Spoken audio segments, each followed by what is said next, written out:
everybody gets their notifications and whatnot, and they can jump on, because the first stream, I'm using YouTube directly to do the stream, and I wasn't sure what's going on. Nobody was telling me whether they can hear the audio or the video quality was good or whatnot, right? So I had to quit the stream to go and check it. It's a bit sad, but listen, if you're here, at least let me know if you can hear me, if the audio is good, if the video is good. Please, please, please let me know.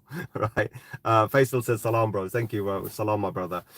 So please do let me know. At least now I can see the chats, right? Which does help me. At least I know that, okay, you are watching it, and you know everything is good, right? So that's what I wanted to know, if everything's good, because the first stream that I did, this is the first time I'm using YouTube app directly to do a live stream, and some of the settings are kind of finicky, but it's quite good, cool. I do like the video quality compared to the other one, so I thought I'll throw this out there and see how this works out. But I didn't get any reactions from anybody, so nobody was telling me what's going on, so I'm kind of lost, right? So I had to kind of quit the stream, so it's probably a 5-minute stream. I'll delete that video, so don't worry about that video. And then obviously check it, and now I'm back again. So let's talk about this, guys. Let's talk about this. Let's just be completely honest about what the market's doing, right? So I've said a few things before. I will kind of reiterate all of those things again right now. So if I am repeating myself to you and you've watched it before, apologies, but I do have to kind of go through with all of this, but I'll probably do it a bit differently, right? So the total market cap was one of the milestones that we looked at, right? And we wanted it to go above the $3 trillion and stay above the $3 trillion, right? Very important for us, right? If we want the altcoins and everything else to move up and the entire market to hype up, we need a $3 trillion market cap. It's a psychological level for us. We did go there. We reached that milestone. We went above that, which is brilliant. But unfortunately we didn't close anything. And what I mean by that is, for example, on that same day, I kind of published a few bits and bobs on Discord regarding Pepe, and I gave everybody a target, and I said it's not confirmed. And what I mean by that is very important. You've got to understand this. We could pump right to $1 million in a single day. It's irrelevant, right? Because what matters is, where does the candle close? That's what matters. So we can't really tell what's going to happen until the candle closes. So yesterday when we went to $3 trillion, great. Yeah, we get excited. We're going to have a party, whatnot, right? But did it close above the 3 trillion? Unfortunately, it didn't, right? BTC, we went to 93,400 or something like this. I can't remember exactly what it was on the top of my head, right? Because I was watching the chart at that time. Great, right? We are super excited, right? 94k, here we come. 95, 96, 97k, here we come, right? All of those things are great. But did we close a candle? No. So is it relevant to us? No. It's okay. We blipped, right? It's okay. So that's what matters. So what matters more is when you're looking at the market today and seeing a $88,000 candle, when you're seeing that we have created on a 4-hour, 8-hour, 12-hour, you can actually go and check this on your trading view or whichever chart that you use. We have a bunch of candles, right, which gave us a support around the $86,000 level, right? Freaking amazing. $86,000 level. That's where we ended up getting our the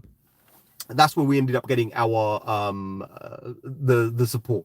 Brilliant, right? So now that we're climbing and we're hovering around the 87, 88k, even 89k, none of that matters. Whatever number we can close on is a good number, as long as it's above the 86, because that means we've now created a higher support zone. That's what matters. So don't worry about the candle when we go to 95, 96k, 100k. Doesn't matter. What matters is what closes, right? So remember, the candle must close on that number for the market to continue moving up, right? Now, when the market does reach those kind of milestones, because these are all milestones, right? A lot of smart money, right? A lot of smart money. And I have advised a few people, and I'm sure if they're on the chat or if they're watching this right now, they can vouch for this, because I've advised them the exact same thing. Guys, if you've gone to that level, you've made a decent amount of money, take some off the table, right? I'm not even joking. Take some off the table. So, I mean, for example, a few days ago, I think about 2 or 3 days ago, someone jumped into Pepe. Last minute, they jumped into Pepe. I'm not going to mention who it was. I don't want to expose anybody. And he did a 1x, right? So basically he got 100% profit on his initial investment. So he took 100% off. He took his initial investment out and he reshuffled it, put it into something else. That's what you should do. And that's what everybody else is going to do if they haven't already, right? So understand this, right? You take money out. Of course, that looks like it's been liquidated, looks like the market's bleeding out, but it's not. It's just people taking profit. right?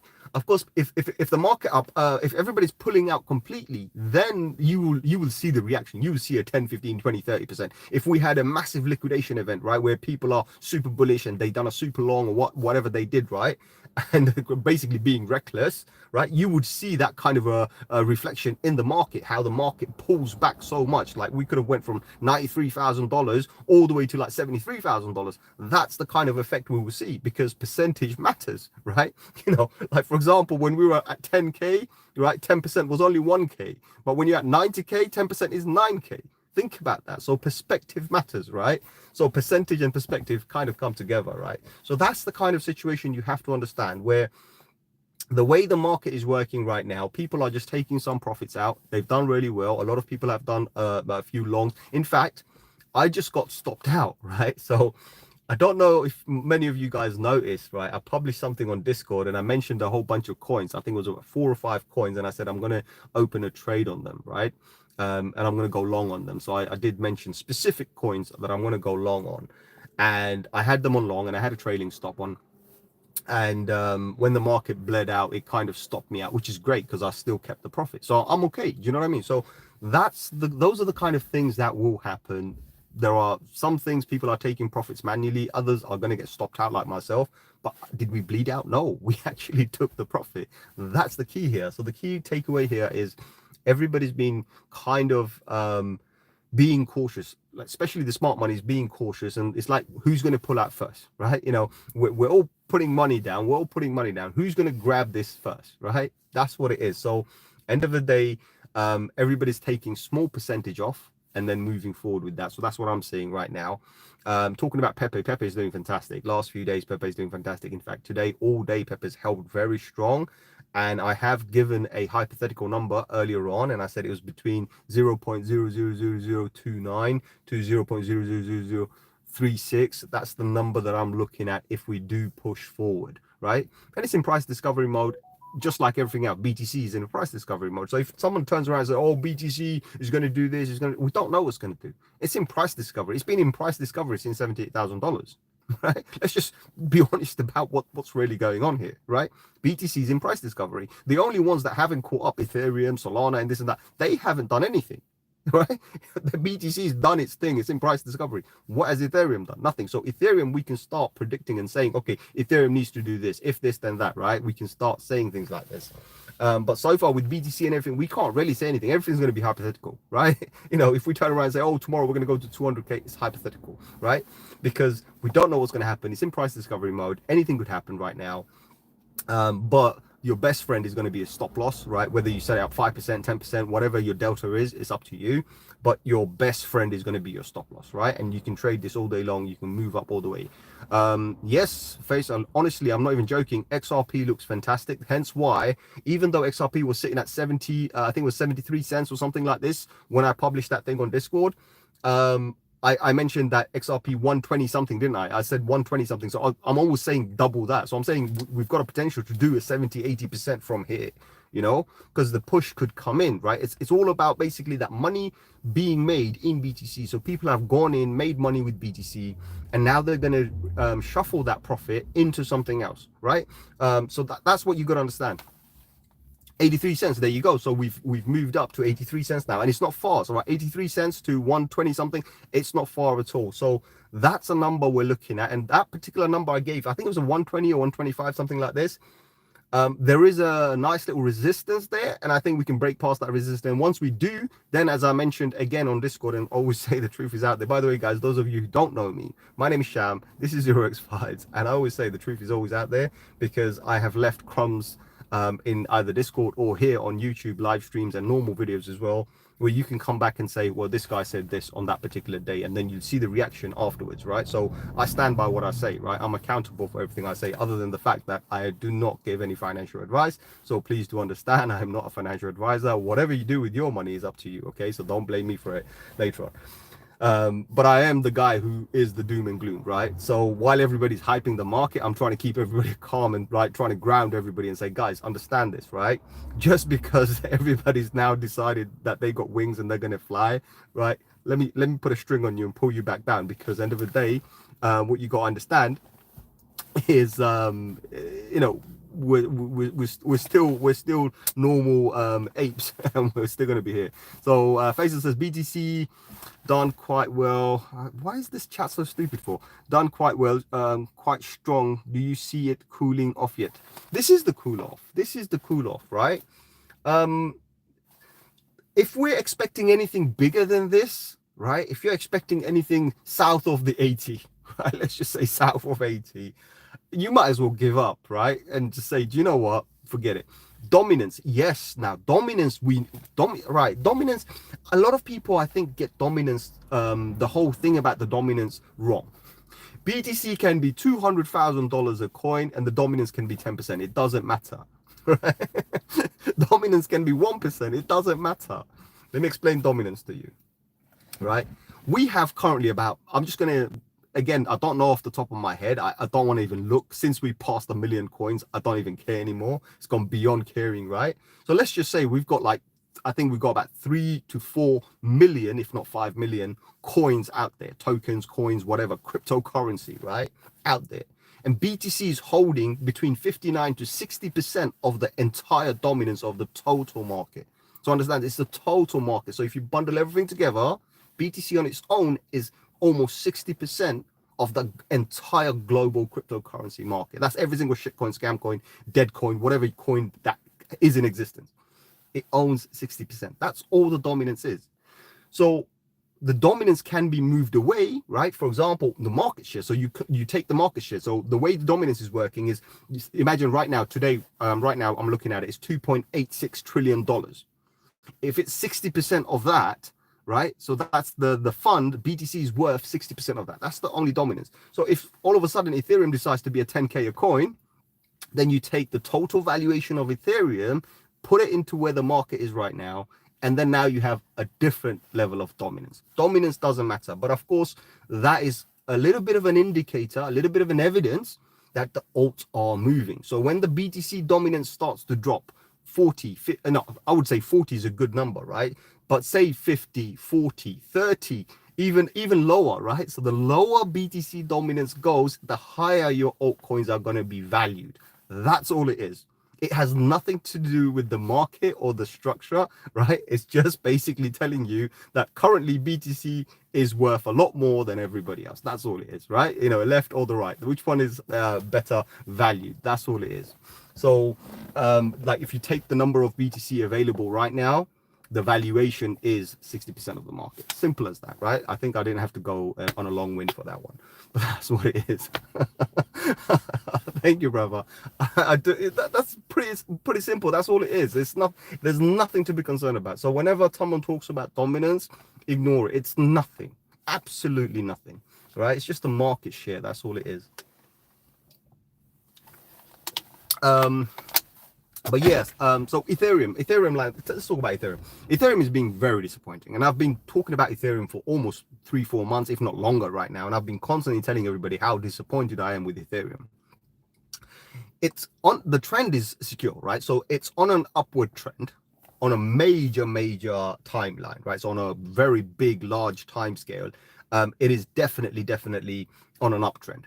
So that's a good thing, right? So I'm seeing that. And when I'm talking about major time scale, right, you're not going to believe this. And I'll try and publish a chart later on Discord or Twitter or whatever I do.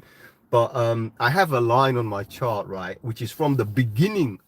So right from the beginning of when Ethereum was created to now and the future. So my line continues to the future. And it's a greater trend line. So it's of many years, right? So since like 2015.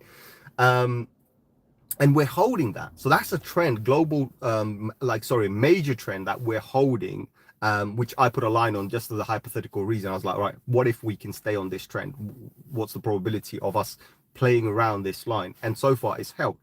So again, drawing that line was a good thing because it gave me an indication that this is a good line and it has a good probability of holding these bottoms as a support. So it kind of tells me where the bottoms are, right? So that's the kind of trick I'm using here. So anyway, that's what happened. But same isn't applied to BTC, by the way. So BTC, I had a similar kind of a trend line from years ago, which got completely obliterated when we crashed back in like last year, basically 2021 or 2022, whenever it was, like when we crashed. So that line didn't exist anymore because it just fell apart. That wasn't supposed to happen, right?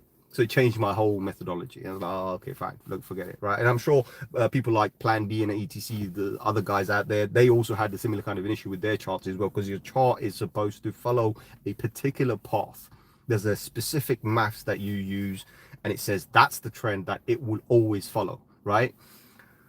And it didn't follow that. It just fell through. So, you know, what can you do, right? What can you do? If it doesn't, it doesn't, right? So you just got to work with what you got, right? Life throws you lemons. What are you going to do? Make lemonade, right? So that's what I did. So eventually I said, okay, let me figure things out, and I'm going to work with this. So Ethereum so far is holding that trend.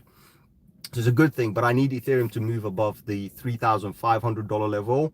That's like the first kind of milestone that it has. As soon as it crosses over that, then the next level is 3,900. And to be honest, after 3,900, it's just air. It's just air, nothing more than air, maybe some helium or whatever, right? But the point is just freaking air. So we can actually start shooting up towards the 5K, right? So these jumps are very important. Also, talking about jumps, I have talked about this before as well, guys.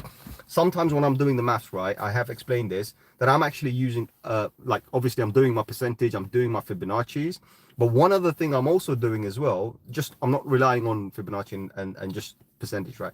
I'm actually also compounding. So I'm adding a compound effect to that. I'm saying if I have $100 and I made 10%, that's $110.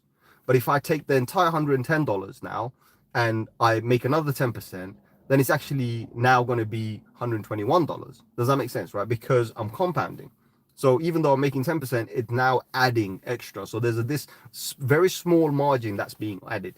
So I'm using that same method when I'm calculating as well. So my Fibonacci level might be at 84, right? But I'm using a little bit of compound to move it up a little bit more. That gives me a better idea. So that's what I'm kind of doing as well with all the coins. So when I'm saying we're going to have these massive jumps, like, oh, if we go to 3,900, we could easily shoot towards the 5K. I'm using that compound method that no one's going to use, and the chart's not going to show you as well. But it's just something that I've kind of observed, or I've kind of learned over time, and I'm using that. I'm saying if we're there, then the percentage changes. It's not the same percent, right? And that's what we're looking at. So 10% right now on Ethereum is going to be what, $310? That's all it is. So if we pump 10%, it's going to go $310. That's not even 3,500. So we need at least 15% to move up, right?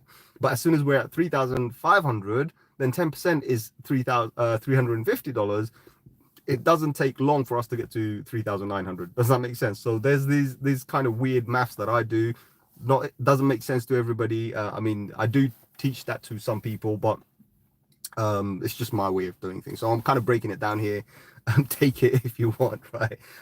So now it's kind of free for everybody, and that's the kind of madness that I have in my maths, that when I do the maths, it's just the way I'm doing it. And also, I just recently found out this. I didn't know this, and so I've always been fascinated with numbers, right? Fascinated with maths, and you know, so I'm not a mathematician or anything, but I've always been kind of fascinated with maths, and I love maths. You know, I won't play maths games or anything, but just numbers makes a lot of sense to me, and I just like numbers. It's always been about, you know, how to make more and how to do whatnot, right? So that's more to do with finance, basically. Recently, I just found out that if you want to unlock your mind, right, and you want to unlock your neural pathways, there's only one exercise you should be doing: playing maths game. I was like, huh? Is that true? So I realized that people who practice maths or do anything with numbers, you are constantly unlocking your neural pathways. So you're unlocking more and more of your brain power. Now I understand why Einstein was Einstein, right? Why he had a high IQ, because he was playing around with numbers. So it makes total sense now. So that's what it is. So I think that's what's going on right now. So I've definitely, I mean, I have this fascination with numbers. I do love numbers. I enjoy watching numbers. I mean, for me, I don't need a TV, or I don't watch TV anyway, right? But I could literally sit there and watch my trading view screen all day long, right? All day long. I'm not even joking. Right now, I'm literally not even looking at a chart. I'm just looking at the numbers on my list that I have, right? If you guys want to see it, let me know. I'll flip the camera over and I'll show you. I'm literally just looking at the numbers, nothing more. And for me, that's good enough, right? I don't need anything else, right? Numbers is just important for me. So that's how it is. But yeah, we need Ethereum to move. I'm being honest with you. Ethereum needs to do whatever it needs to do. If not, then even Solana needs to move, right? One or the other, because I'm talking about the top 10 coins, right? Out of the top 10, the top five, excluding BTC, if we're looking at the top five, one of them has to make a move. They have to break above their previous all-time high for the entire market to start rallying. Because if we don't see that soon, we got a problem. What BTC is doing right now, for example, going to 93,000 and coming back down to 87,800 right now as we speak, it's fine. It's only giving everything else a chance to come back, right? But if everything else doesn't move or somebody doesn't make a move, we got a problem. And I know where the problem is, by the way. I can see what's holding us back, right? It's so obvious, right? It's so obvious. I'll tell you what's holding us back, right? We have millions and millions and millions of meme coins on all of the networks, right? Millions of them, right? They are holding us back because people are seeing these daily pumps, 100%, 200%, 300%, right? There was one I saw the other day, 1800%. It was launched on a normal exchange, by the way. I can't remember which exchange it was. I think it was KuCoin or something like this. I can't remember. The coin is called Peanut, P-N-U-T, Peanut, right? But that did 1800% in a single day. So think about that. Think about, of course, many people have lost 1800%, but the point is that's the kind of place where people are putting their energy.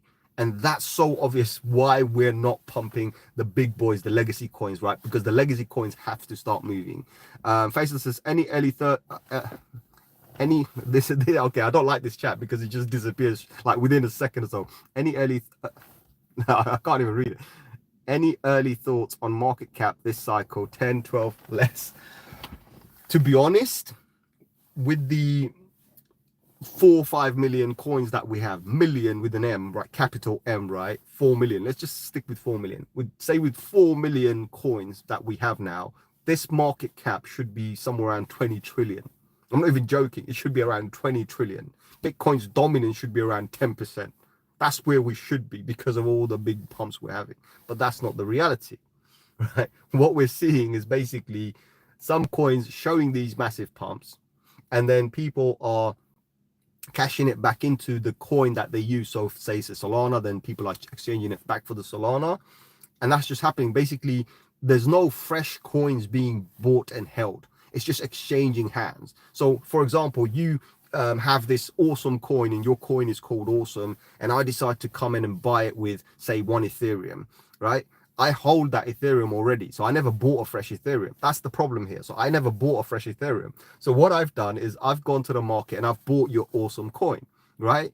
So I've bought your awesome coin. Some other dumbass, right? Let's just say that, or whatever, some other very clever person decided to buy some awesome coin as well. And I've realized the prices started to pump. So I've said, I want to sell my awesome coin. This person's paid me double, right? And all I've done is taken his Ethereum and put it into my wallet. So now I have more Ethereum that I started with, and this guy has less. That's what's happening. There's nothing new happening, and that's the problem, right? So you see what I'm saying? So the supply hasn't really gone anywhere. The only thing I've seen with Ethereum, the biggest supply that we're seeing going is the validator rewards, right? Well, that's fine. Ethereum's printing more Ethereum and giving more Ethereum. That's all I'm seeing, right? With Ethereum, 2.0 and all the Ethereum nonsense that we heard, right? Oh, Ethereum's going to burn. It's going to become deflationary. But right now, Ethereum should be double the price. It should be $6,000 a coin. It's not, right? So you see what I'm talking about? So that's what the problem is, that people are only recycling their currency. One man's taking another man's currency, but no one's buying anything new, right? And all the coins that people, the newcomers that are coming in, they're shrimps, right? The people are buying $100, $200, maybe $500, maybe even $1,000. And I'm not being disrespectful to anybody. I believe even if you buy $10, you're doing a freaking awesome job. But the problem is you're going to buy Ethereum, Solana, I don't know, whatever, Sui or whatever, Aptos, right? Arbitrum. You're going to go buy all of those coins to do what? To exchange it and give it to somebody else to get some meme coin. There's a problem. That's the problem that's happening right now. You've mentioned a sort of private group where people can, hold on. People can give you funds to manage like hedge fund. Could you talk about this? Of course I can, right? So I'll tell you what it is, right? So it's not. So what it is basically, I trialed this. So we kind of done a pilot version, right? So me and a bunch of people together came together. No, let me rephrase that again. So a bunch of people came to me, right? So this is how it started. I want to give you the full context of this, so at least you know that 100% of where this began and where this is leading, right? So at least now you understand, because I don't want to leave you in the middle hanging like, oh, what the hell is it? Where did this all come from? And where is this actually heading? So now you know, right? And I'll tell you. So a bunch of people came to me and said, look, you seem to be able to predict the market and predict what's going to happen, right? Before it's happened, right? Sometimes you've proven this, you've done it months in advance, weeks in advance. You're telling us what's going to happen, and it freaking happens. When the entire market is doing the opposite of what you say, right? It turns out it's happening. I'm like, no, that's not. I don't have a crystal ball. I don't predict. I'm just using maths. I'm saying if this, then that is possible, right? And if the probability is high enough, so when we're looking at the maths out of 100%, if my probability is 50%, 60%, 70%, right? Then anything like obviously 60, 70% is a higher number, that's a higher probability. That's all it is. I'm not basing things on 50-50. Of course, that's a high risk, right? So when I enter the 50-50 mark, I'm like, guys, this is high risk. When we're moving over from the 50-50 and now we're at 60% or 70% or 80% and sometimes even 90%, now we're looking at a higher probability, right? So that's what I was doing. So I kind of explained that to them. So these guys then turned around and said, look, we don't know how to do this. We can take information off you, come and nag you and bug you and every single day. How about this? I'll give you 10 grand. I'll give you 5 grand and you do it for us. And I said, well, no, why would I do that for? Right? Why would I do that for? Because end of the day, I haven't got time to manage your fund. It's too much. So this is how it started, right? So I said, look, how about this? If a group of you guys come together, sit down, right, and create a fund, I'll manage the one single fund. I don't care who put what. I don't want to know. So this is me doing it the complete unorthodox way, right? So this is like the complete wrong way of doing this, right? And I said, look, that you trust me enough, that's fine, but I don't want to deal with. So I don't. First of all, I don't want your crypto. That's the last thing. No man gives anybody crypto, so you don't trust anybody with your crypto. I don't want your crypto. You can give me USD, or you can give me GBP or USDT, for example.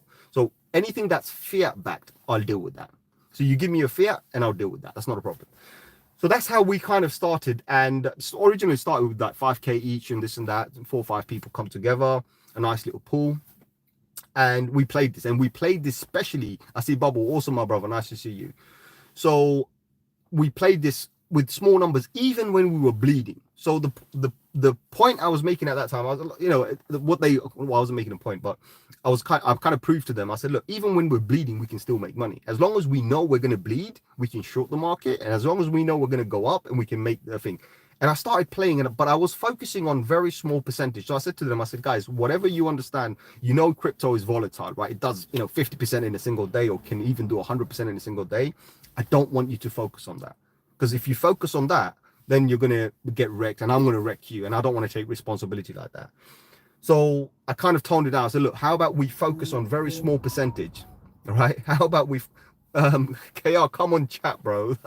Come on the live and say something. I see Bubble here. Hold on. Let me see what else was there. Okay. So Desi Track is here. Also, my brother, nice to see you here.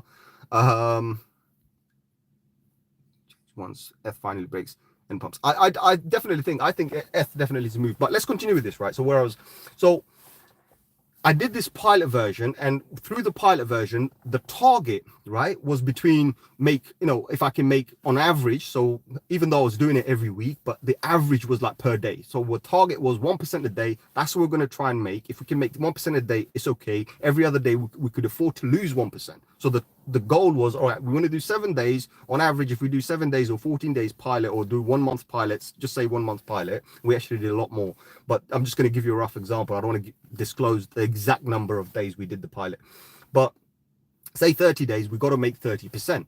That's all we're aiming to make, right? And in between that, we could afford to lose 10%. So overall, in a month, we make 20%. That's a lot better than anything else in the market. So we were going to aim for that. So we aimed that, and we kind of did that, and obviously we made a lot more, right? Sometimes we were doing 10% a day, right?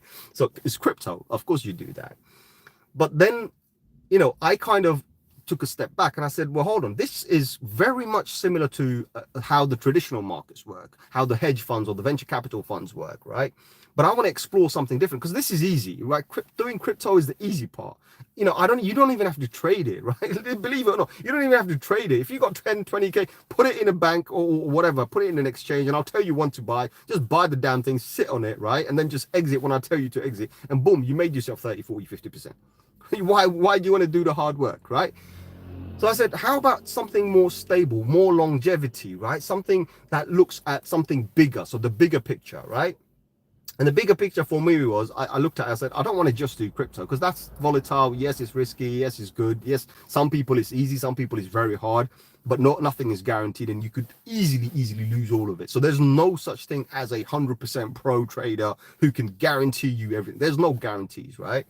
So I looked at that and I said, well, hold on. What if we can add a guarantee? This is where I kind of twisted everything. I said, look, if you guys are willing to come on board as partners, venture capital, and by the way, when I say partners, these guys background, right? So you've got software, large corporation, let's just say large corporation, software background, large banking background, other finance background, entrepreneurial background, property background. So let's put it this way. They're not small fish. They're big boys, right? So I said, look, all of you guys have these backgrounds. You have these absolute brilliant talent compared to me, right? I have absolutely nothing. I'm a jack of all trade, master of nothing, right? But you guys have talent and an actual CV to back it up, right? So hold on. You guys are like puzzle pieces. So why don't I just connect all of you guys together and why don't we do something together? So obviously we agreed. And the agreement was like, okay, let's open up a company, like a venture capital hedge fund type of a thing. But the difference is normal hedge funds and venture capital, the way they do it is, it should work, brother. Then you need to delete your app. I'm talking to KR. Right, don't message me on the thing anyway. That's fine, no worries. So, what was I saying? Yeah, so I wanted to connect all the dots together and basically create something in the real world that's more sustainable and much more better and actually has some level of guarantee. And what I mean by that, the only way I can actually get the guarantee is if we get out of crypto. So it has to be a real world application, of course, with a small percentage of crypto in it, right? It's just part of the portfolio, like a balance booster, nothing more. But in order for this venture to grow and to become something big, right, it has to do one thing. It cannot afford to give away 100%, 200%. I mean, maybe through dividends, that's a different story, but it can't do that year to year. So it has to only compete with hedge funds and say, what do the ISAs and this and that. So normal traditional finance, that's what it needs to compete with, not with crypto, right? Because the moment you say crypto, first of all, in the traditional world, 90% of the people, oh, it's crypto. Nah. That's what happens. Traditional investors don't want to invest more than 5%, 10% in crypto. Even that is a high number. Usually it's like 1 or 2%, right? So we know we're going to have be completely deterring everybody and everyone's going to go away. So I had to come up with a way as like, okay, we're not going to do that as our stationary thing. And believe me, when I did the proposal to the property guy, he originally thought it's crypto and he was like, bro, if it's crypto, leave me out. I was like, why? He's like, I'm not interested. I have some crypto and it's doing okay. Mashallah, I'm doing fine. But I don't want to dabble in this in a venture with that, which is fine. So when I gave him the full proposal, it light bulb clicked and he's like, if that's the case, count me in. I'm in. What do you need? Right? You know, money, finance, building, whatever. I'm ready to provide you with all of these things. So I'll explain it here as well right now. So one of the biggest things I thought about, that if I need to make this sustainable as a company, as a venture, it needs to have assets. And asset means it needs to be able to buy physical assets, land, property. That's what it needs to buy, actual physical assets. And also probably dabble into lending, like borrowing and lending, right? If it needs to do that, it does that, right? Probably even venture into other businesses as well, buy shares, whatever it needs to do. So I'm talking about shares and like, stocks and bonds, right? So if it does all of these things, all of a sudden it's actually much more sustainable, 100% sustainable. Well, not 100%, nothing is 100%, but say it's sustainable. And also it gets to a point where it can now start guaranteeing a percentage back to the investors for a duration of time, right? And then in the future, it can also guarantee a small percentage of dividends. Now, I'm a big fan of compounding. I put that into action. I said, well, hold on. If we compound this in a particular way, what does it look like? And if we do the payouts rather than paying out every single day or paying out every single week, what if we pay out every quarter, right? How does it work out? And I figured out annually we can do this great small percentage. And then the beautiful thing was, and I kind of missed that part, is hedge funds and venture capitals, normally you need to be an accredited investor and you need to have a certain net worth, right, before you can come in, and there's a minimum investment that you have to do. So for example, if you want to join a venture capital group, you need to have XYZ amount of income and you need to have about 25 to 30 grand as a disposable so that you can actually invest that in there. That's quite a high barrier to entry, right? So not every Tom, Dick and Harry's got that kind of money, or even if they do, they don't want to take that kind of a risk. So I said, you know what, why don't we do like $300 or maybe £300 or whatever it be, right? That's it. I think any Tom, Dick and Harry, if you shake their pockets, they probably have it. And I'm not even joking, right? I'm not doing anything right now, but I'm not even joking, right?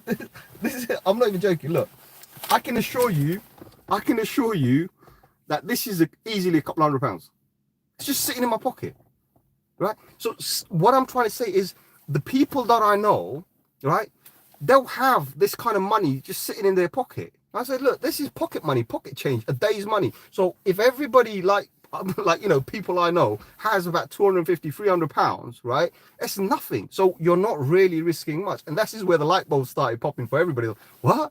So you're not asking for £1,000? You're not asking for £2,000? I'm like, no, I'm not asking you for anything. I'm not asking you for anything. You're going to put it into the pot. The pot goes out and does its thing.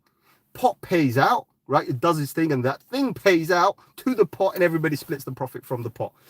It's a no-brainer, right? And of course, the crypto side of the things, the other side of things are involved, where we are now trying to increase the funds so we can bring more to the market. So of course, it's a long run.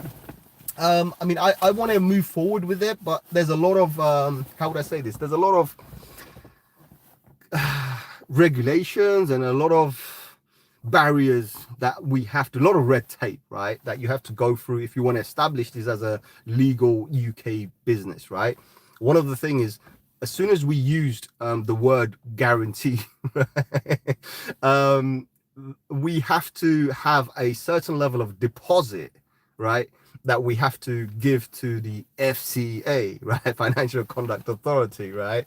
So to cover you guys, right? So for, that 85,000 cover that bank has, so you can have that kind of a cover. So just to get up to £85,000 cover, you need to deposit millions of pounds. So basically that's a red tape, right? So we're trying to figure out how we can go around that, but not bypass that. Of course, we want that. We want to be a legal entity, because that's what's going to bring the major institutions and other funds with us, right? And when I'm talking about that, I also forgot to mention there's a few guys, they're not involved in the project, but they background are like top accounting firms in the UK. And when I'm talking about top accounting firms, these guys have celebrities and footballers and this, that, whatever. These are like the top 10 law firms in the country, right? So they are also kind of, I've had conversations with them, and they've kind of given me a few ideas, and they said, well, hold on, we have clients who want ways of saving tax. So this is hilarious, right? They've come to me and they said, our clients want to save on tax, and we know that we can save tax via XYZ, right? And XYZ is if we get them to invest into crypto. And I understand what they're talking about. I was like, okay, interesting. Then they said, well, hold on. Actually, our clients are more interested in hedge funds or venture capital, because that's actually, so if they do an expense, that's actually tax deductible. I was like, huh? How does that work? So I obviously found out a lot of detail, and it turns out that in the UK, if you are a high net worth and you decide to go into venture capital funds or hedge funds, right, and you decide to invest your money into that, whatever money you invest into that, in some occasions the government will also match you And in most instances, the government just says, right, hold on, this is tax deductible. This means that amount of money you don't have to pay tax on. And then if you withdraw like 2-3 years down the line, you don't pay any tax on it. I was like shocked. I was like, wow, okay, so you don't even pay tax on profit. They're like, yeah, pretty much. So there's more to it. Obviously, I'm just going through the thing, right? What's classed as a high individual? Anybody with about 125k plus high net worth. Anything less than that, nah, nothing, bro. You're just a middle class. Anything between 50 to 125, you're still a middle class. You're not in the upper band yet. Upper band is like when you go above the 125 to the million, right? It's how much you keep. That's what that is basically. So it's all about your disposable income. For example, anything less than 125k, 52k to 125k. This is just briefly, I'm not giving you anything accurate, so I'm just off the top of my head, I'm just giving these. So 52k to 125k, you fall in the 40% tax bracket. So all of a sudden you earn 120k, 40% is gone, right? Imagine 40%. So you only have like 60% of that remaining. Out of that 60%, you're going to have all of your costs and expenses and whatever. So then how much do you really have? So someone who's earning 120k, believe me, he will struggle to save 10k, 20k. He will struggle. Unless he's on a completely, you know, Asda, Morrison's or whatever, you know, the budget brands, he's not going to be able to save much money, right? But that person can borrow more money. So there's fun, right?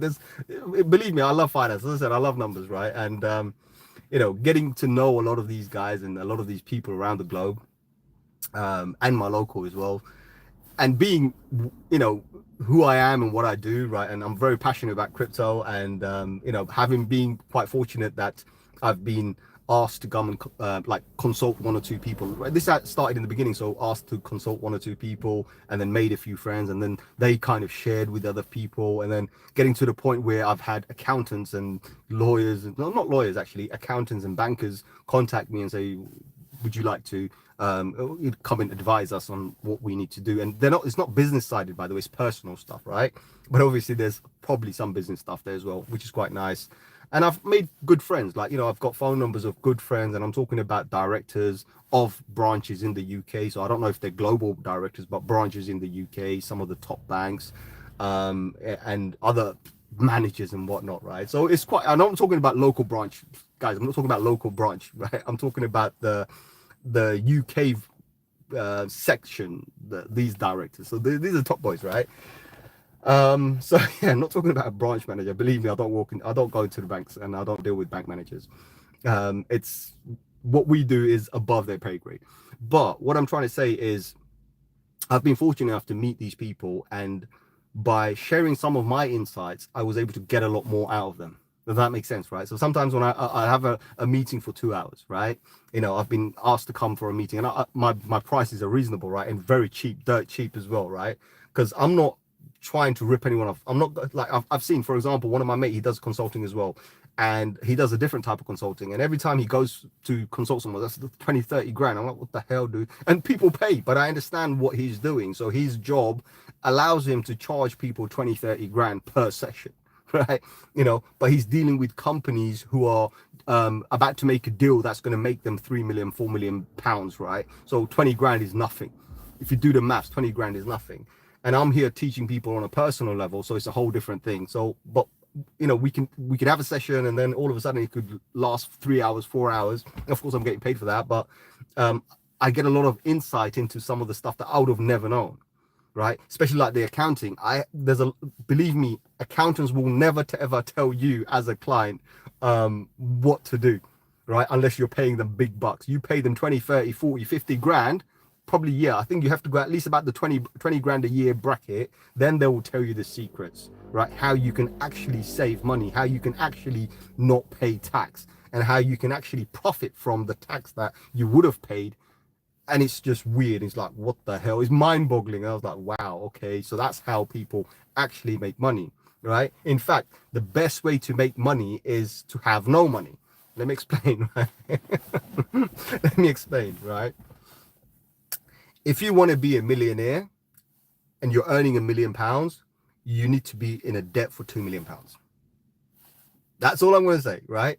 If you want to be a millionaire, and you want to go and make your million into 2 million or 5 million or 10 million, whatever, the higher number is irrelevant.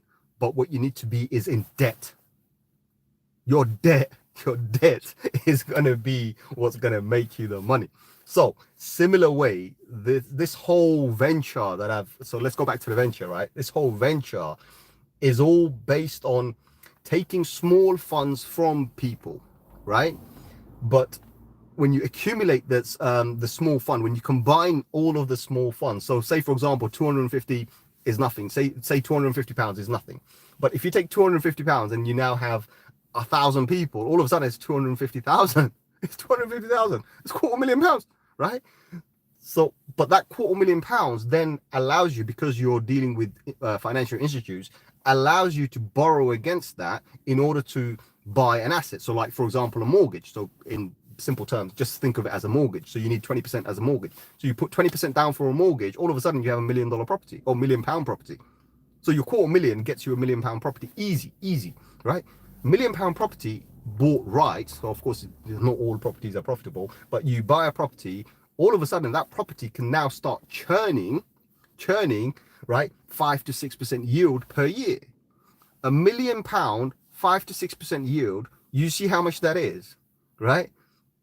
And then there's so much more as well. So it's just absolute bonkers how it works. But of course, if it needs to lift off, then it needs to lift off the right way. So that's what I'm trying to do right now. I'm not trying to just bypass anything.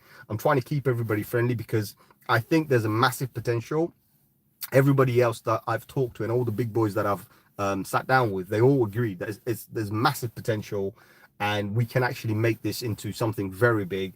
But in order to do this, we have to make sure that we are on the right side of the law. We don't break any laws, right? Because as soon as you break the law, forget it, it's over, right? So we definitely don't want to break the law, and there's a lot of stuff that we have to do for that. KYC, AML, anti-money laundering and this and that, so many different things. But anti-money money laundering, luckily for us, we do. So the way it's designed, we actually don't have to worry too much about it, because above a certain amount, so if it's above £10,000 in the UK, then we have to go through the anti-money AML and the other stuff as well, right? I'm not going to mention it on this video. If I do, I'm sure I'm going to get a strike for it, but just say anti whatever, right? But the point is AML, so we have to go through this above £10,000.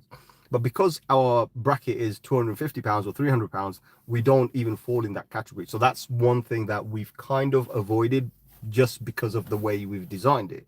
Of course, when a high net individual comes, if they want to put in 10, 15, 20, 30, 40, we have to go through a whole process. So, but funny thing is, for that, you need to have somebody there who manages all of that. So you need someone there as a legal person. You literally have to employ someone who just does that, like a finance manager. So going through all of those guys. But yeah, at some point I'll announce it. And listen, I'm not in a big rush. To be honest, I've said to like some of the guys who have asked me as well, they're like, when you do this, what kind of money are we looking at? And this, I said, to be honest, if I'm working there and if you're working there, we're just going to get wages.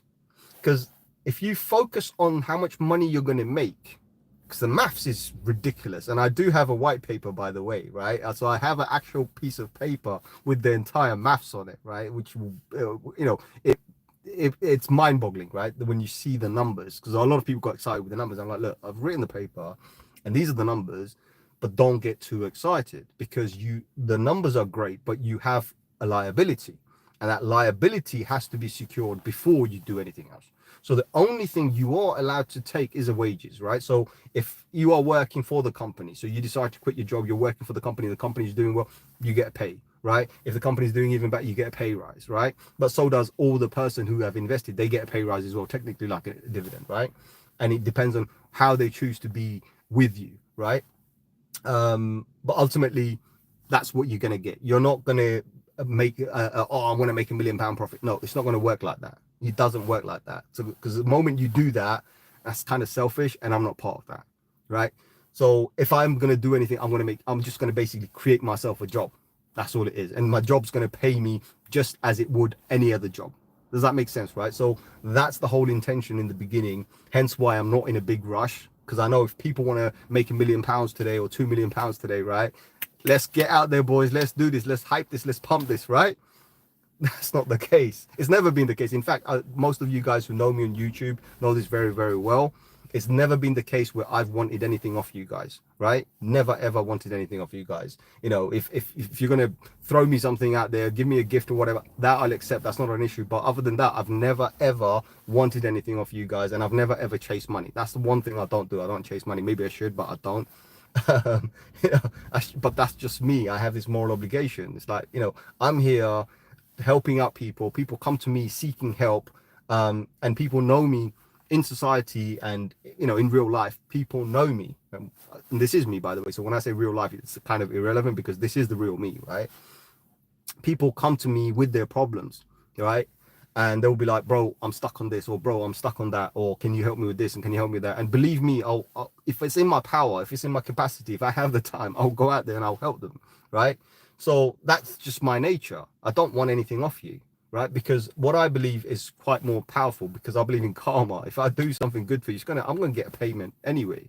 I've got a payment due, right? Maybe it's not a physical payment, maybe it's not a monetary payment, but I've got one up there, right? Someone's looking out for me. I'm going to get that payment. So end of the day, that's how I kind of look at it. Even though I'm not 100% practicing, I'm not practicing at all. So I'm not a practicing Muslim, right? But I do strongly have faith that do good and good should come to you, right? If it's not meant to be, it's not meant to be, right? But when it's your time, doesn't matter what you do, you can't, you can't stop it. It will come to you. So end of the day, that's what I believe in, karma, and I do what I can.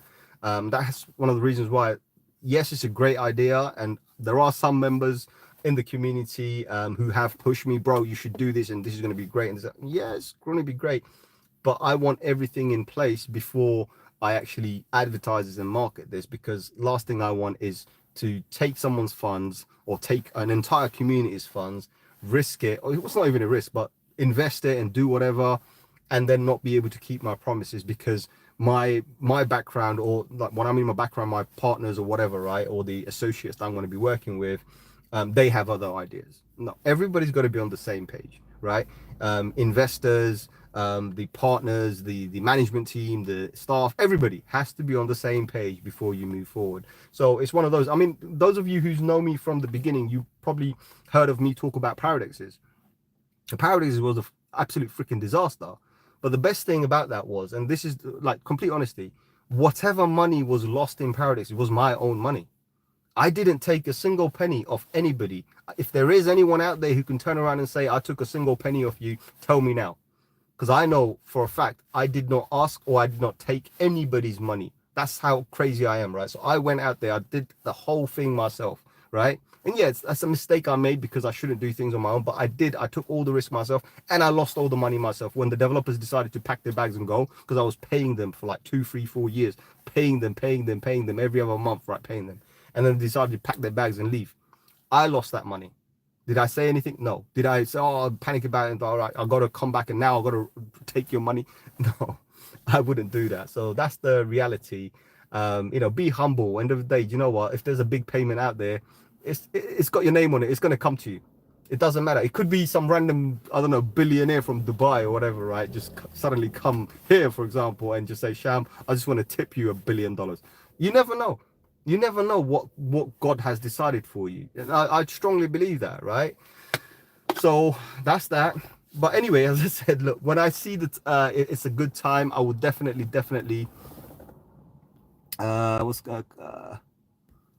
Faisal says, Sham, you're dropping absolute what? Absolute fire bombs? I don't know, bro. Anyway, whatever it is, whatever you meant to say, I'm sure it's in a positive thing. So it is what it is, my brother. I hope you understand. So this is what it is. And as I said, this is like the kind of story of where it started. So I'm sure in short, I've given this where it started, where we are now, and where we're going to go. So how it started, I've got approached, and in the middle I've proven how it's done, and everyone's seen it, and now I'm kind of changing it, so I want to modify it and make it more sustainable and more traditional. That's what I'm aiming for. So the end goal for me, absolute fire, gems, fireworks, everything good, brother. Thank you, my brother. So for me, the way I want to move forward with this, right?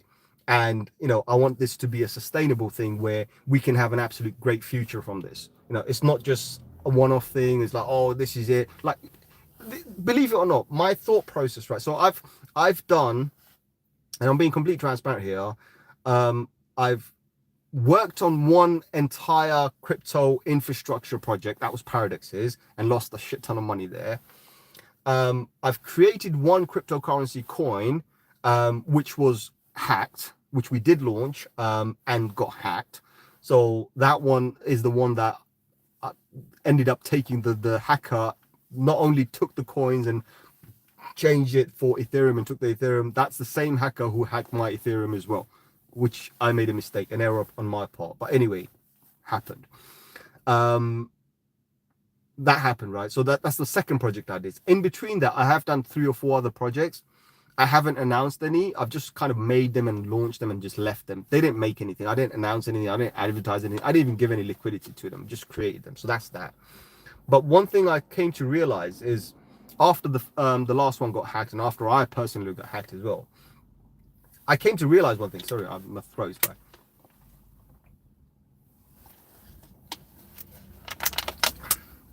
Sorry, I came to realize something, right? That with crypto, you can have a great idea. And this, by the way, this relates to every single cryptocurrency out there. Every single cryptocurrency out there. And let me explain this to you. You might have the most humble, the most honest idea to create a cryptocurrency for a community, for some sort of an infrastructure or some sort of a payment method or something, right? P2P, whatever. You create this project, which is absolutely brilliant.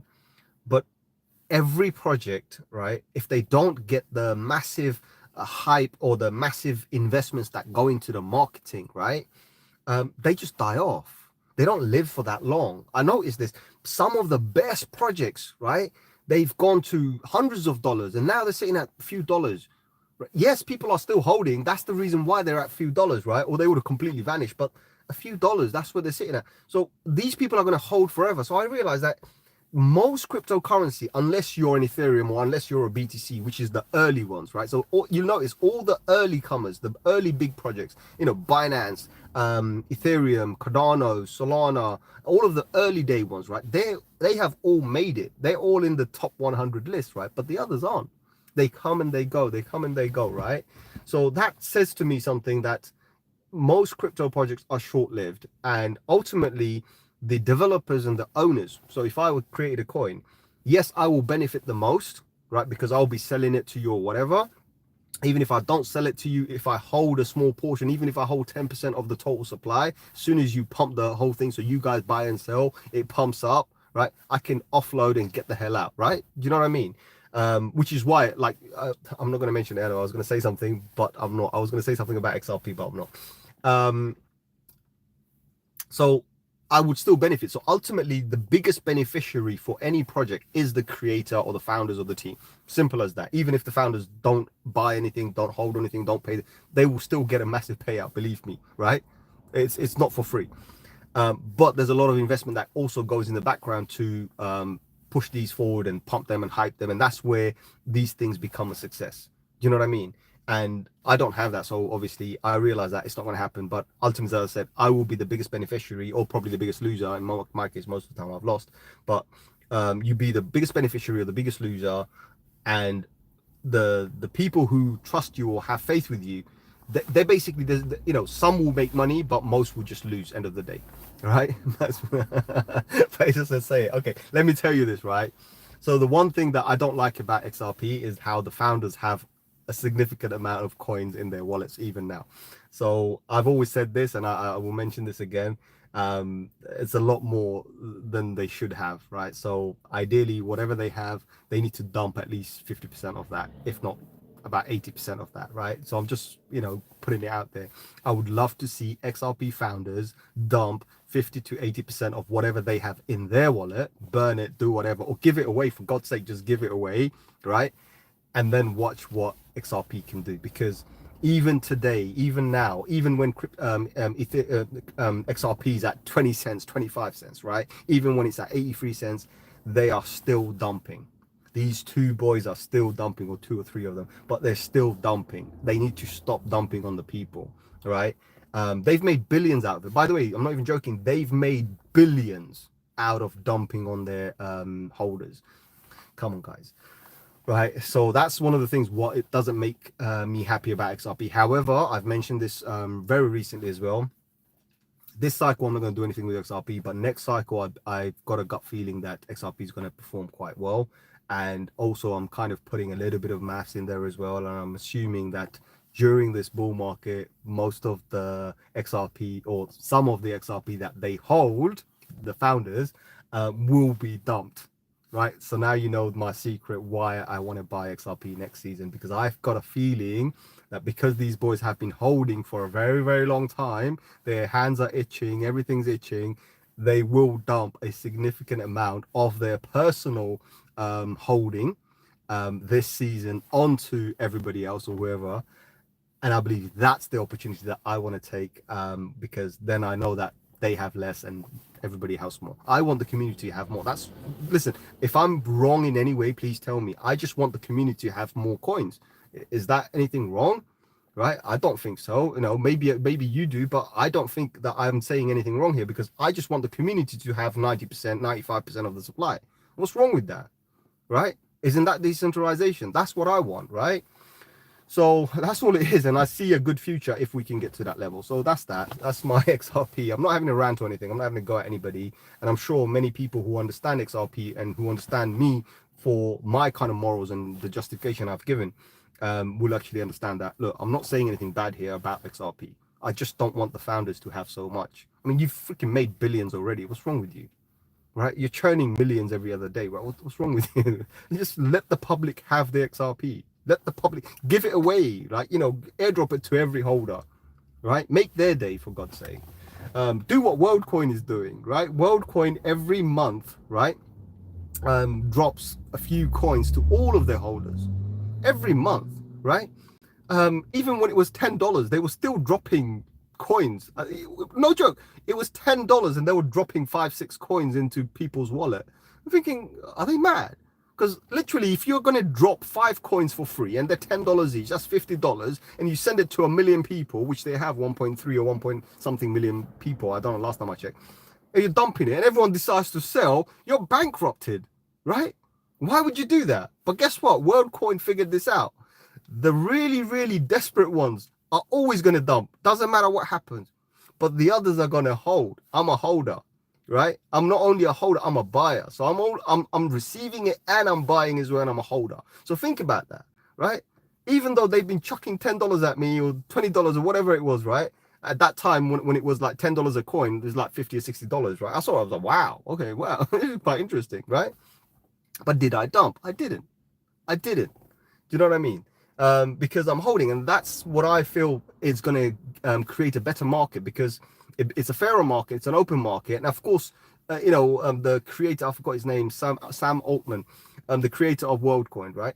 They're not dumb, right? They're not giving away for nothing. They knew that we only need to give a very small percentage away in order to keep the market churned and going. Yes, it's an investment. It's like how Uber launched. When Uber came out, it was giving away money to everybody. A driver, if you refer another driver, we give you 300 quid or 400 quid or 500 quid, right? 500 quid for referring another Tom, Dick and Harry. Bro, bring it on. I'll give it to you. I remember I used to do a little bit of Uber during that time. This is back in 2011, 2012, the early days when Uber first launched, right?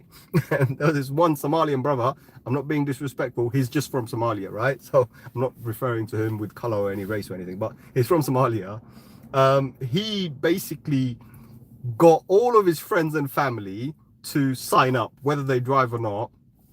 And it was actually, and this is I think if you look at the Uber's archive, or Wayback Machine on the Google or whatever, Uber actually gifted him a Toyota Prius for about 30k.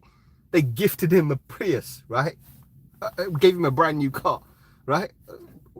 And another big chunk of money as well with it as well, because of the number of drivers he referred, right? There's nothing wrong with that. So, but ultimately, what did they do? They disrupted the market. They took all the people to the platform. They gave all the customers a free ride and credit. Oh, you refer someone, you get credit, and you could use that. They didn't expire at that time, so you could churn and earn as many credit as you want and then use that. I remember I used to use Uber a lot and I used to refer a lot, and at one stage I had like almost £1,000 worth of credit sitting in there, right? So I could use Uber as much as I want. It doesn't cost me anything. That's where I got to. So I wasn't even paying for Uber. I think for almost a year I didn't pay for Uber, right? Think about it. So I used to drive for a bit. I used to also use Uber regularly, right? So for about a year, I didn't pay for any Uber, and I still remember I had like £300 or £400 in credit still remaining. So think about that. And what did they do? They captured the entire market, and they disrupted the industry, and now they're in control. They dictate what the price should be, or what the price per mileage, or whatever it should be. And believe me, it's 1/3. So inflation changes the valuation of the currency, right? So now everything is costing a little bit more, right?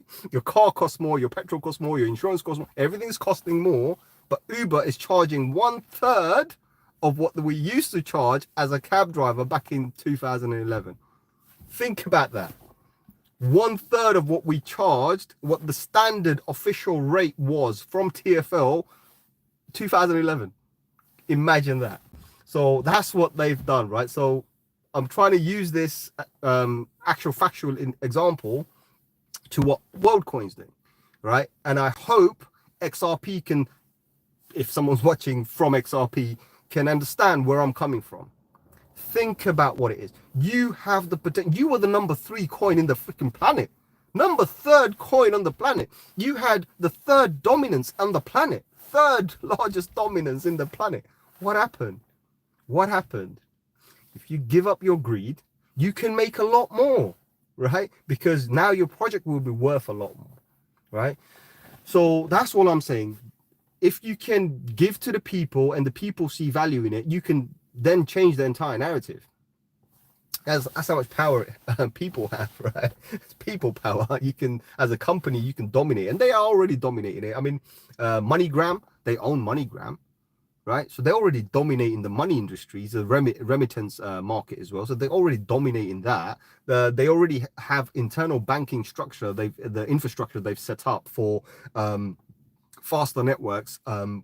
I think it's like 200 banks globally are using their internal faster network, and a lot of the remittance services are using the MoneyGram infrastructure that they already have for like almost instant transfer. So when you send money from UK to God knows wherever country, it literally arrives instantly. Now, whether they release it or not, that's a whole different story, but it actually arrives instantly because that's what they've done. They've digitized it. So when you're talking about CBDC, Ripple has created the infrastructure and people are actually using it. So built businesses and banks are actually using Ripple's infrastructure right now to do instant transfer, right? Can you imagine that? So they've already made it.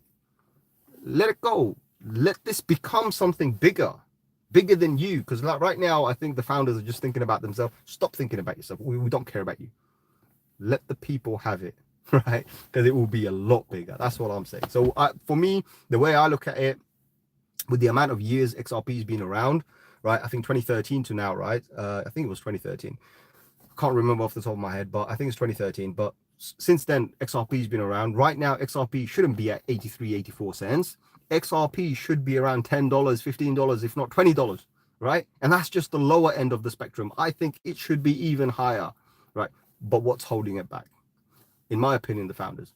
Get rid of the founders. We don't need them. We don't need their coins. We don't need none of that. That will then propel the market. And there's an opportunity. It's a missed opportunity. I believe there's a missed opportunity, and it should be, you know, the opportunity needs to be taken. So that's what I believe anyway. You know, that's just my 2 cents anyway. My 2 cents. Right. Let's see what the chat is saying. Free energies here. Awesome, my brother. Nice to see you. Nice to see you. So if you have any questions, guys, fire away. Of course, only thing I'm going to say you refrain yourself from is do not ask me about specific coins. I don't have the list, and it's really getting tough for me. So it was easy for me when we had like 300 coins back in 2017. Well, when we had like 300 coins, it was easy. Then we went to like 3,600 coins. It was still easy, right? Even when we went to like 10,000 coins, believe me, it was easy. You could name a coin and I would know it off the top of my head. So even up to 10,000 coins, I knew the coin off the top of my head. I knew what the coin was going to do. I knew how the coin was going to perform, right?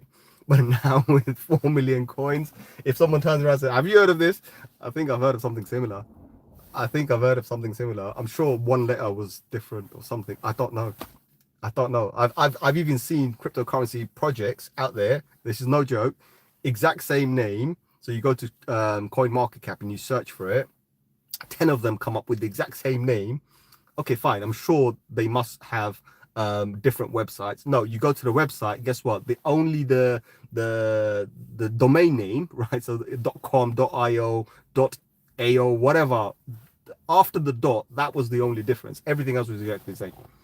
Everything else exactly the same. Even there are scammers out there who are literally like phishing. They're literally copying the entire content of the other guy and do it. So you don't know who's the real project and who's not. That's what's happening. So yeah, have I heard of it? Yeah, I think I have, but which one? You know, they're all the same one. All of those 10 are exact same website, exact same thing. But question is, are they the same owner? Obviously not, because they have 10 different contract addresses as well. Who am I giving my money to? Right? And they're all on CoinMarketCap. So hold on, what the fuck is going on? So I think CoinMarketCap needs to sort that out, right? Of course, Binance owns CoinMarketCap. Now, whether they're autonomous or not, that's a whole different story. But definitely CoinMarketCap needs to sort this out. They need to start filtering out some of these shit projects, find the legit project and keep that legit one. Right? If you see a scammy project, another one with the exact same name, please block them, because you're ruining it. You're ruining the experience for everybody. I haven't even gone onto CoinMarketCap for so long. Why? Because it's just pointless now. It's like, what am I looking at? Right? Who the hell's managing this? Are you stupid? What's wrong with you? You're so greedy that just for small fees and money, because they charge a little fee for you to publish, right? So for that small fee, you're willing to put any shit out there. You're willing to put all these scam coins out there. What the hell is wrong with you? Right? I don't see the point. Just filter it out. We don't need 10 coins with the same name. Do you know what I mean? I mean, even so many different. I can go on and on. Believe me, when I get started, I'm gonna start cursing, right? Because it is so annoying. We do not need any of this stuff, right? We just need one BTC, one Ethereum, one Solana, right? And so forth, right? One of everything. And one website. Doesn't matter. We don't care about the 10 different domain names, the ending, right? The TOD, whatever they call it. We don't care about those. We just want one freaking website, right? One Twitter. That's all we need. So that way we're not confused.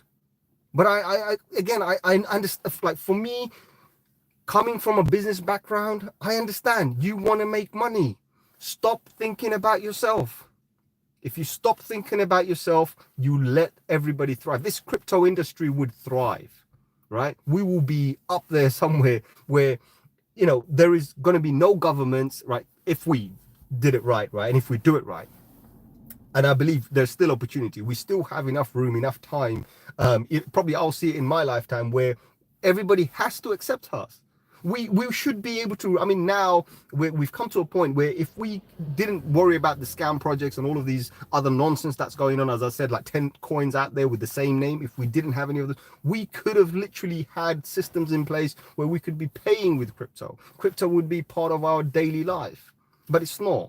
Right? Regulations are so strict, right? Where, you know, I've talked about Coinbase the other day, and I kind of said something on Twitter the other day as well. I told what's his name, something Armstrong, Brian Armstrong. I literally told him to fuck off, right?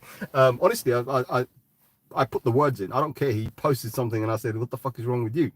He said something about someone. He said, what the fuck is wrong with that person or whatever? So I messaged him back and I said, what the fuck is wrong with you? Why are you randomly getting rid of people's account, especially people with long-term relationship, right? So obviously I put my point out there and I've said it. Sorry, 1 second. Do you want to park here? That's fine. No worries, I'll move up. So yeah, so let me just move the car. You got it? So what was I saying?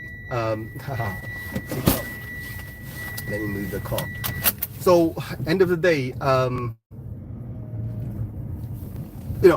kind of sweared at him, and okay, it's not nice, but the point is look, we have this relationship, and end of the day, I've been with you guys for a very long time, promoting you guys for a very long time, and you come along, and all of a sudden, or we believe, sorry, after careful consideration, we don't want you, right? After careful consideration, we don't want you.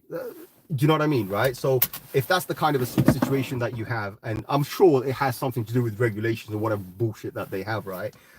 These are the kind of barriers that they're putting forward for people, and it's like, what are you doing? We shouldn't be here today. This shouldn't be the case. It should be as easy for us to open a bank account. You open a crypto exchange, that's it. You do your KYC, AML, whatever. You do all of those crap, right? And then that's it. You just carry on moving. Your bank doesn't have a requirement on how much money you need to have or how much money you can trade, right? Of course, there is actually.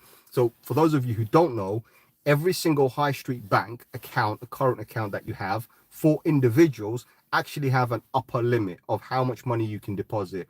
If you go above that limit, then you have to, so this is for an average account, right?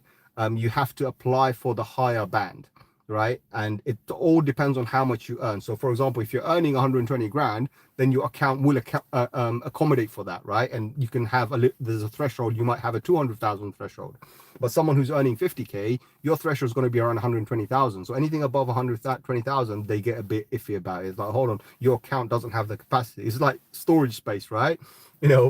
Like Apple storage. Similar way, like you're given 5 gigabytes of space, you shouldn't go above that. So similar way, your banks actually have a box or whatever you want to call it. There's a limit. You cannot go above that. So if you transact 200 grand in an account that's got a limit of 120, they will start asking questions. So this is something, I don't know if you knew this, but I hope it kind of helps you, because I found out the hard way. So that's one of the things, right? So end of the day, we shouldn't be, in a situation where we do this. Of course, they have the institutional stuff. Like if you're an institute, tell us, that's fine. Then you get an upper band. But people not being able to open exchanges, people being kicked off exchanges that they've already been with for the last decade, right? None of these are good things. These are not moving us forward. These are hindering the growth of crypto and the adoption of crypto. I mean, whatever kind of, voodoo or whatever magic, whatever bullshit BS they're basically spreading out there, it's nonsense, because behind the scene, they're actually trying to get rid of more people. And it's like, what the hell's going on? They only want a certain net worth. They only want a certain thing. It's just too much. Like for me with Coinbase, how did I fall out? They wanted me to change my account category to, I forgot what it was called. I can't access the app now, but they wanted me to change my KYC level or verification level to a higher band. I'm like, for what? They're like, well, you've done XYZ. I was like, well, yeah, so, but they're trying to force me. I'm like, no, F off. I'm doing that. What's wrong with you? I'm not that. Why would I say I am? Does that make sense, right? Oh, you're a 200 grand a year. I'm not a 200 year guy. So why are you putting me there for? Or you're $1 million, but I'm not $1 million guy. So why am I going to say that when I'm not? Because yes, you may have seen it 1 year because it performed well. I did really well, but that's not, the past performance doesn't guarantee future performance. You know what I mean? So what the hell is wrong with you? You want me to make a declaration of something that I'm not, and that the potential of that happening in the future is very low, right? If BTC did 20,000% since 20 whatever, right? I'm not going to even talk about it, but let's just say 20,000%. Does that mean that we're going to do another 20,000% now? It's a no-brainer. It's not going to happen. So why are we even thinking about it? I mean, even now in the next decade, if we do 5x, great, right? But it doesn't mean the following decade we're going to do 5x. We might do a 2x. I mean, why are you asking me a question about what I am based on what I did? Sorry. So that's one of the reasons. So I'm just kind of putting it out there. That's one of the reasons why I said F off, get lost, right? I'm happy, just get lost. I don't need your account. So I've literally shifted all my assets. I've taken all my assets. I couldn't sell it, so I couldn't trade. I couldn't sell. I couldn't swap.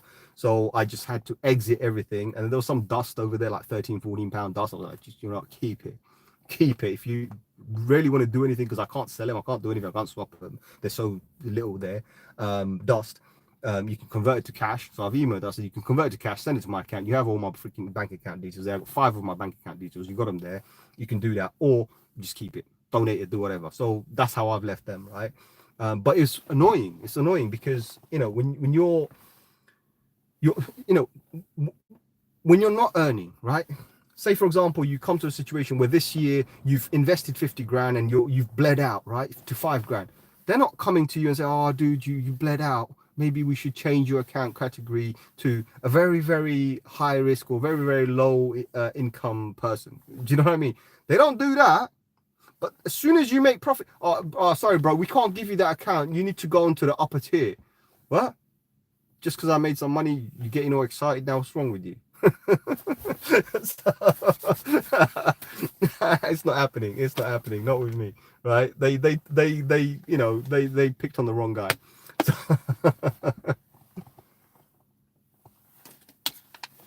So guys, any other questions? Let me know. Let me know. I've been on it. I've been going on for bloody 1 hour 20 minutes now. So if there is anything you guys want to talk about, let me know. Other than that, I'm not like, so okay, I'm looking at the market. I'm looking at Ethereum. Currently Ethereum sitting at $3,070. Does that make me happy? No. It's disappointing. It's absolutely disgusting. I'm looking at Solana 210. Do you know what? That actually is quite good. It's above the 208. So that's what I'm looking at. 200. I'm quite happy with that. Pepe still holding 21 0.00 whatever, 21. I'll just say 21 is just easier. Still holding, right? So really happy with that. Say has bled out, and a few other coins have bled out, right? BNB is holding. Funnily, BNB is still holding, right? So a few other coins have bled out. But when I look at the overall market, when I look at the total market cap, $2.85 trillion, I'm okay. I'm actually okay. Believe it or not, I'm actually okay. It's nothing. 2.85, that's 150 billion. It's 150 billion dollars. We can blink and 150 billion dollars will come. 150 billion dollars is just a blink, right? Because when the market reacts, say I've said this the other day as well. If people around the globe tomorrow decide to wake up and buy $15 billion or trade $15 billion on a positive note, that's $150 billion just like that, right? So that's what's going to happen. I believe $150 billion is around the corner. I'm not even concerned about that, but that's what it is. Now, would I be worried if we go to a certain level? That I have to look at the chart, right? I believe that as long as we can hold where we are right now, it should be fine. If I do want to talk about a number, where are we? So where are we? So if I do talk about a number, where would I start worrying? Bloody, a 2.5. So as long as we don't go to 2.5, we should, but 2.5, guys, that's not even something we should even be talking about, because that's a massive $350 billion dump. And the effect of that is like, you know, like a house of cards. When the top one falls, everything's going to fall. So the $350 billion, if we did dump, right, then we could expect another $350 billion on the downside. So that's a major dump. That's literally end of the market, 30% of the market gone. So we don't want to see that, and I don't think we're going to see that, because again, if I can see the numbers, the others can, like the other guys out there can also see the numbers, and I believe that we're not going to see anything like this. So far, I think around 2.7, 2.75 is good, right? So I'm giving a margin, like saying, look, $100 billion more down is okay, right? 2.7, 2.75, not a problem. We can handle that. Anything lower than that, that's a problem. We don't want to get to that, right? So we're good with that. BTC, $87,600. Again, as I mentioned in the beginning as well, 86 is my number, and you can go and check on your own charts. So don't take my word for it. You can go on your own charts and go and check it. Go to the 12-hour, go to the 8-hour, go to the 4-hour, even for God's sake, go to the hourly, right? And go and check where we held support. And you notice that it was between the $85,500 to $86,000 level was exactly where we held that support, right? So again, even though that number, when I threw that number out there and I've drew a line, because remember, my lines are permanent. When I drew that line, that number didn't exist, but it was mathematical, hence why I've put that there. I didn't put any other number, and it was a very specific number I put there. So again, we've been proving it that number was relevant, right? Whether it wasn't at that time when we pumped all the way to 88K, that's a different story. I even doubted myself, but we've gone to like held support at the 86, so then it became relevant. It's like, okay, fine, there is some relevancy to this number, so the number wasn't just thrown out there from nothing, and the maths wasn't incorrect. The maths was absolutely 100% accurate, right? And I'm going to take that. I don't care what anyone says, even if it's 99.9%, it's 100% accurate, because that's exactly where we held support, and that's a number that didn't exist. That didn't exist when I threw that number out there, and I have full evidence. The truth is out there. My name is Sham. Remember this, guys. So,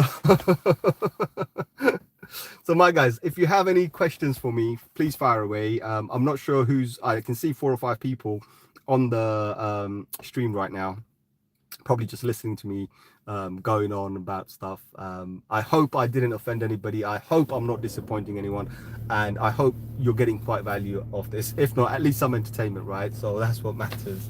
But ask me anything, and I'll happily talk about it. Bubbles here, awesome, my brother. Nice to see you.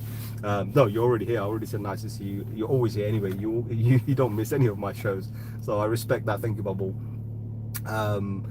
But yeah, if there is any questions or anything, please do let me know. I would love to know about it. So what did KR say? KR said his chat's not working, so I'm sure he's still there. Other than that, I don't know anything else. I'm just trying to read some of the notifications. But other than that, guys, if there is anything else you guys want me to talk about, we can. Well, I'm here right now. We can talk about it. If not, then let's not make this any longer. It was an absolute brilliant stream, in my opinion. It's always nice to see a few people. I don't really care. I'm not here for 100,000 people coming in, tuning into my show. If that happens, great, by all means, right? But then it will be really hard to catch up with the chats and everything, right? But with the very few people that I have here, and the loyal guys that come on here, like Faisal, Raymo, I think Raymo was here, right? Let me just check who was here. Give me a second. I'm going to check everyone who's here. So Faisal was here. Awesome. Faisal was here. Desi Track Riders, he was here. Awesome, my brother. Bubbles here. Awesome. Free Energy's here. Awesome. Yeah, so Free Energy. So these are the few people that are here. And Free Energy, we gotta meet up, bro. I was around your area the other day, and I thought about you, and I thought, you know what? It's probably busy, because I was quite hungry. It's a fun part. I was hungry, and there's this really nice I don't know, like Turkish restaurant near where you are, right? And I'm driving past, and I saw it, and I was like, oh damn, should I call the brother? So I thought, like, we could catch up, right? And then I'll probably go in there. But then I said, nah, you know, I'm just gonna go to my local. So you know my local, the one I took you to. So I just ended up driving from there to my local, and I just had my thing there. But yeah, I did think about you the other day, and I did think about calling you. It was during the daytime, so I wasn't sure if you're busy or not, so I didn't bother you. But definitely, we got to catch up someday, and yeah, just talk, right? Because your things are fascinating. You know what? If the circumstances were right, and because I know that I can't talk about it, and I was able to publicly talk about it, believe me, I'll be one of your #1 promoters out there, brother, because I believe the stuff you guys are doing is just on another level, right? I just want to put my, hats off to you guys. It's definitely on another level, and I believe the world needs to change to accept what you have, right? The world needs to change to accept what you have, honestly. So yeah, some freaking awesome stuff. Always nice. Faisal says he's calling it a night. Awesome. Yeah, me too, bro. Obviously, it's really late. I wasn't expecting to be that long, but I'm glad that everyone came on, and I do appreciate everyone. I just want to thank all of you guys from the bottom of my heart for coming and showing up and supporting me on the stream, because believe me, if I'm going to do a live stream and I'm here all on my own, I'm alone, right? But when I've got you guys, at least I've got some questions and I can talk about things and have a good conversation, and of course, give you some of the data regarding what the market's doing right now. So I hope and I realized this was kind of crooked. I hope the quality was good. I hope the audio was good. I hope the information that you guys got was okay. And I hope I didn't offend anybody, as I said before as well. My name is Sham. This is your X-File. And I think we're going to call it quits.